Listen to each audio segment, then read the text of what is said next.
इस सदन से एक प्रस्ताव ऐसा भी पारित होना चाहिए।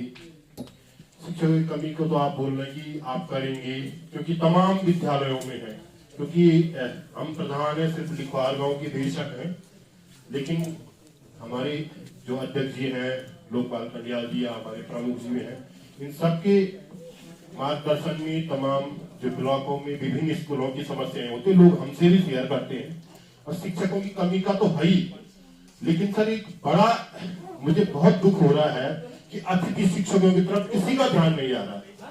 बेचारे बहुत मेहनत करते हो लड़के, 25,000 में मैं सुन रहा हूँ जून का तनख्वाह उनको मिल रही है।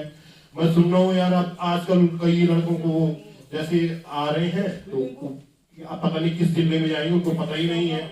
तो मैं कई लोगों से बातचीत हुई, उनके संगठन के तमाम लोगों ने कहा कि साहब हर बीडीसी से कम ऐसा करें कि इनके लिए कम से कम इन लड़कों के बारे में जो बिल्कुल हमारे योग्य हैं, सुयोग्य बच्चे हैं। और मुझे लगता है सारे विद्यालयों में बहुत अच्छे तरीके से सबसे मेहनत वही लोग करते हैं, वरना जो परमानेंट वाले हैं ना वो तो ऐसे ही आ रहे हैं। अध्यक्ष जी ने कहा कि कोई उत्तरकाशी से आ रहा है, कोई वहां से आ रहा है, किसी के लिए ऐसी बोला जा रहा है कि शराब पी के घूम रहे। मैं किसी पे आक्षेप नहीं, क्योंकि शिक्षा विभाग हम सबको शिक्षित करने का काम सदैव से करता रहे और ऐसा काम होना चाहिए। ऐसा नहीं होना चाहिए ठीक है बीओ मैडम हमारी बातों को सुनती है या उन पर अमल करती है, वो आजकल भले ही मेडिकल लीव पे है, लेकिन ये बड़ा दुखद ये भी है कि जो प्रतिकूल परिस्थितियां आई थी उनका भी नाम आना हमारे लिए कहीं ना कहीं प्रतापनगर की जो कुछ एक सीओ थी और कुछ एक बीओ थी उसमें उनका नाम है। तो कहीं ना कहीं ये चिंतनीय विषय है।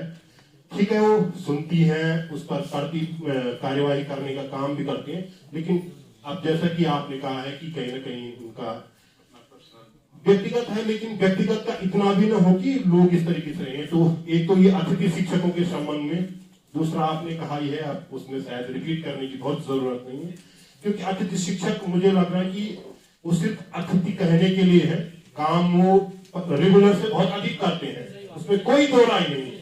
और ऐसे लड़कों का हमारे भाई हैं, कई लोग बेचारे उनके बाल बच्चे हैं।